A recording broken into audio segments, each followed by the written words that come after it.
In the celestial heights, far beyond the reach of human sight, lay Eastmoon. It was a kingdom of silver spires and glowing flora, inhabited by ethereal beings and ancient creatures. Eastmoon thrived because of one sacred principle: order. Its citizens lived by a code of absolute selflessness. Governed by a king whose face was a mystery, yet whose wisdom was felt in every falling leaf and rising tide. Back on Earth, in a land once known as the Fertile Plains, the sun had become a vengeful eye.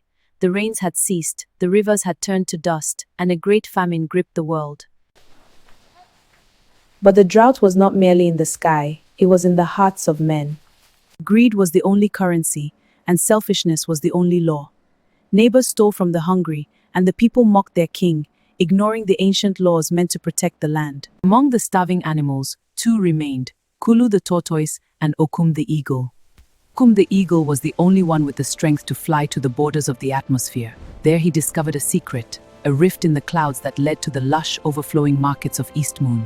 Every day, Okum would fly up, feast on celestial fruits, and return to Earth with a full belly, never sharing a single seed with his dying kinsmen. Kulu, the clever tortoise, noticed Okum's glossy feathers and strength. Kulu pleaded, his shell dusty and cracked. "Brother Eagle, we are dying. Lead me to where you find your strength." Okum, wanting a companion but too selfish to share, made a deal. He would carry Kulu to Eastmoon, but Kulu had to promise to remain hidden and take only the scraps. When they arrived at Eastmoon, Kulu was awestruck. The richness was beyond imagination. However, Kulu's cunning mind began to churn.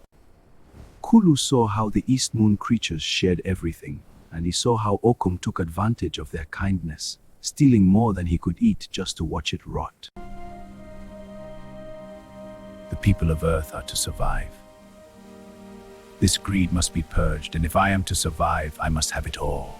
Kulu convinced the eagle that to truly honor the Eastmoon king, they should host a feast of silence. He told Okum to fly back to Earth and bring the greedy human leaders, promising them a way to loot the celestial city. The eagle, blinded by the prospect of being a king among men, did as he was told. He led the greediest of Earth's kings and merchants to the rift. They arrived in Eastmoon not with gratitude, but with sacks to steal the silver and blades to cut the golden fruit. The moment the humans laid their greedy hands on the sacred trees, the atmosphere changed. The unseen king of Eastmoon finally spoke. His voice was like grinding mountains. "You have brought the rot of the earth to the purity of the stars." Kulu the tortoise stepped forward. He had informed the Eastmoon guards of the eagle's treachery. "I am but a humble traveler. I brought them here so you could witness the darkness they carry, so that justice might finally be served." He lied. The Eastmoon king did not show mercy. With a wave of invisible energy, he stripped Okum of his golden feathers, leaving him grounded and weak. As for the greedy humans, he did not kill them. Instead, he cursed them with eternal hunger.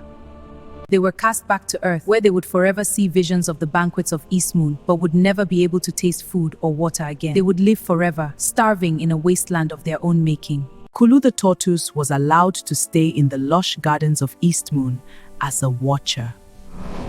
But there was a final twist of revenge. The king, knowing Kulu had betrayed his own kind to get there, cast a spell on his shell. It became as heavy as the earth itself. Kulu had his food and his safety, but for the rest of eternity, he could only move an inch a day. Trapped in a paradise he was too heavy to truly explore, forever watching the world he helped destroy crumble from afar. The ending was perfect.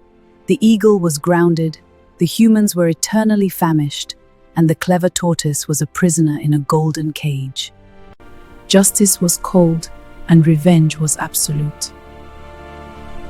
Thanks for watching. Please like and subscribe.